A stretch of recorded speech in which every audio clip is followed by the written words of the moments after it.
Audio books by কেয়া থেকে আজ আপনারা শুনবেন শেক্সপিয়ারের লেখা দি টেমিং শ্রুয়ের তৃতীয় পাঠ, অথ পাত্রপাত্রী সংবাদ। একা একা বসে পেক্রুসিও ভাবতে লাগলো, কী ভাবে সে ক্যাথারিনের সঙ্গে আলাপ জমাবে। ভেবে চিনতে সে পরিকল্পনা ঠিক করে ফেলল। পেক্রুসিও আপন মনেই বলল, ক্যাথারিন যদি রেগে গিয়ে কথা বলে তবে আমি বলবো যে ওর গলার স্বর নাইটিঙ্গেলের মতোই মিষ্টি। মনে হচ্ছে ও তো কথা বলছে না, মধুর সুরে গান গাইছে। ও যদি আমার দিকে বিরূপ দৃষ্টিতে তাকায় তবে বলবো ওকে দেখাচ্ছে ভোরবেলার বৃষ্টি ধোয়া টাটকা গোলাপ ফুলের মতো।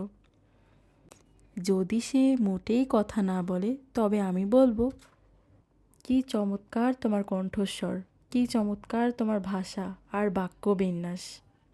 ও যদি রেগে গিয়ে আমাকে বাড়ি থেকে বেরিয়ে যেতে বলে তবে আমি দয়া করে এ বাড়িতে আমাকে আমন্ত্রণ করে আনাবার জন্য ওকে ধন্যবাদ জানাবো। বলবো ও আমাকে এ বাড়িতে থাকতে বলেছে 1 সপ্তাহের জন্য। ক্যাথারিন যদি আমাকে বিয়ে করতে না চায় তবে আমি জিজ্ঞেস করব, বিয়েটা কবে হচ্ছে। যাক, এই তো ক্যাথারিন আসছে, দেখা যাক ওই ভয়ঙ্করী বনবিড়ালটিকে আমি বশ করতে পারি কি না। ক্যাথারিন ঘরে ঢুকলো। পেক্রুসিও বলল, সুপ্রভাত ক্যাট, শুনেছি ওটাই নাকি তোমার নাম। তার সম্ভাষণ ক্যাথারিনের মোটেই ভালো লাগলো না।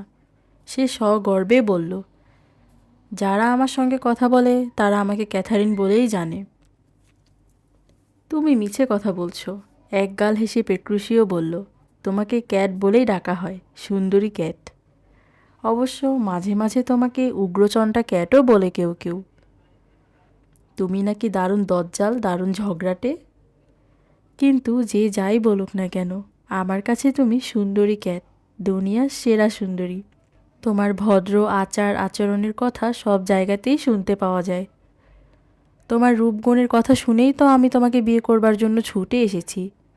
ক্যাথারিন হুঙ্কার দিয়ে উঠল, এসেছো বেশ, এবার তাহলে দূর হয়ে যাও। ক্যাথারিনের ঝগড়াটে ভঙ্গি দেখে বোঝা গেল যে তার দজ্জাল খেতাবটি খুবই সার্থক। পেক্রুসি অবাক হবার ভান করে বলল, চলে যাব? তার অর্থ? অর্থ তো খুবই সহজ সরল, তুমি একটা মহা নির্বোধ, তাই এই সাধারণ মানেও বুঝতে পারছো না। কিন্তু আমি তো এমনি এমনি ফিরে যাবার জন্য আসিনি, আগে বিয়ের ব্যাপারটা পাকা করে নিই, তারপর তো যাব। ক্যাথারিন আরও রেগে গিয়ে চিৎকার করে উঠল, তোমার মতো মানুষকে কি করে সরিয়ে দিতে হয় তা আমি জানি। এ কথার অর্থ? আবার অর্থ?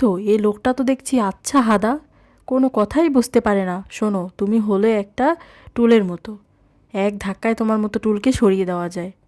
বা বা, ভারী চমৎকার কথা বলেছ। উল্লাসে সুরে পেক্রুসিও বলল, আমি টুল? বেশ বেশ, তা ক্যাট, আমি যদি টুল হই তবে তুমি এ টুলখানার উপরে বসে পড়ো না। তোমার অস্পর্ধা তো কম নয়। তুমি কার সঙ্গে কথা বলছো জানো? জানি, বলছি আমার ক্যাটের সঙ্গে। তুমি? তুমি একটা ভারবাহী গাধা। ক্যাথারিন রাগে ফেটে পড়ল, ভার তো মেয়েদেরও বইতে হয়, তুমি একটি মেয়ে, অবশ্য তুমি বেশ হালকা। তোমার মতো মূর্খ আর নির্বোধের কাছেই আমি হালকা। আমারও যে ভার আছে তা বুঝবার মতো বুদ্ধি তোমার ঘটে নেই। আরে আরে, তুমি দেখছি সত্যি সত্যিই রেগে গিয়েছো। রাখবো না? ক্যাথারিন ঝঙ্কার দিয়ে উঠল, তুমি একটি বলতা। পেক্রুসিও হেসে বলল, মনে রেখো বলতার হুল থাকে। তুমি হুলের ভয় করো না? হুল আমি তুলে ফেলবো। হুল কোথায় থাকে জানো? কেন জানবো না, হুল তো থাকে বলতার লেজে, জিভেও তো থাকতে পারে। জিভে থাকবে কি করে? পেক্রুসিও প্রশ্ন করল, তোমার মতো পাগলের জিভে থাকলেও থাকতে পারে। না না, আমি পাগল নই, আমি একজন সম্পূর্ণ সুস্থ ভদ্রলোক। ভদ্রলোক? তাই নাকি? এবার তাহলে দূর হও, আমি তো বিয়ের কথাটা পাকা না করে যেতে পারছি না। ক্যাথারিনের মেজাজ এবার সপ্তমে চড়ে গেল। সে ঠাস করে একটা চর কষিয়ে দিল পেক্রুসির গালে। পেক্রুসিও চোখ পাকিয়ে বলল, তুমি আমায় চর মারলে, এবার আমি তোমায় ঘুষি মারব। কোনো ভদ্রলোক মেয়েদের গায়ে হাত তোলে না। ক্যাট, তোমার এই ঝগড়াটাও আমার খুব ভালো লাগছে। আমাকে তোমার বর হিসেবে স্বীকার করে নাও না। তোমার পরিচয় কি? আমি একজন ভদ্রলোক। ভদ্রলোক না ছাই? ক্যাথারিন ঝঙ্কার দিয়ে উঠল, না না, সত্যি বলছি, ঢের হয়েছে, তোমার আর একটি কথাও আমি শুনবো না, আমি চললাম। প্যাট্রিসিও ক্যাথারিনের পথ আটকে বলল, না না ক্যাট, তুমি চলে যেও না। আমি তোমাকে যেতে দেব না। তোমাকে আমার খুব পছন্দ। তোমার স্বভাবটি কত কোমল, কত সুন্দর, অথচ লোকে বলে তুমি নাকি দজ্জাল, ঝগড়াটে, উগ্রচণ্ডা। সব মিথ্যে কথা। এসব অপবাদ নিন্দুকের রটনা। ক্যাট, তুমি একটু হাঁটবে? আমি তোমার চলার ছন্দটা দেখব। তাকে যে এমন কথা কেউ বলতে পারে তা ক্যাথারিন স্বপ্নেও ভাবতে পারেনি। দারুণ রাগে দিশেহারা হয়ে সে চিৎকার করে উঠল, নির্বোধ, তুমি এক্ষুনি দূর হয়ে যাও এ ঘর থেকে। পেক্রুশিও এক গাল হেসে বলল, বা বা, রেগে গেলে তো তোমাকে আরও সুন্দর দেখায় ক্যাট। ক্যাথারিন আরও রেগে গেল। পেক্রুশিও সুরেলা গলায় বলল, ডায়ানা দেবী বিরাজ করে কুঞ্জবনে, আর আমার সুন্দরী ক্যাট বিরাজ করছেন এই ঘরে। ডায়ানা দেবী তো চঞ্চলা, আর ক্যাট কেমন ধীর স্থির। খোসামোদে কে না খুশি হয়। ক্যাথারিনের রাগটা একটু কমল। সে জিজ্ঞেস করল, এরকম কথা কোথা থেকে শিখলে? শিখেছি আমার মায়ের কাছ থেকে। ঠিক সময় ঠিক কথাটাই আমার মুখ থেকে বেরিয়ে আসে। তোমার মা বুদ্ধিমতী, কিন্তু তোমার মগজে এক বিন্দু বুদ্ধি নেই। কেন কেন? আমার বুদ্ধি নেই এই কথা তোমাকে কে বলল? প্রেক্রুশিও প্রশ্ন করল। কে আবার বলবে? তোমার আচরণই বলছে। প্রেক্রুশিও বলল, বাজে কথা থাক, এবার কাজের কথা হোক। শোনো ক্যাট, সিনোর ব্যাপ্তিস্তা তোমার সঙ্গে আমার বিয়ে দিতে রাজি হয়েছেন। তিনি বলেছেন বিয়েতে যৌতুক হিসেবে তিনি 20,000 ক্রাউন দেবেন। আমি তো বিয়ের প্রস্তাব নিয়েই এসেছি। এখন তোমার মত থাক বা না থাক, তোমাকে আমি বিয়ে করবই। আমাকে ছাড়া তুমি আর কাউকে বিয়ে করতেই পারবে না। তুমি যত বড় দজ্জালই হও না কেন, তোমাকে আমি পোষ মানাবই। ব্যাপ্তিস্তা আর গ্রেমিও ঘরে ঢুকলেন। সিনোর ব্যাপ্তিস্তা বললেন, কি আমার বড় মেয়ের সঙ্গে আলাপ হলো?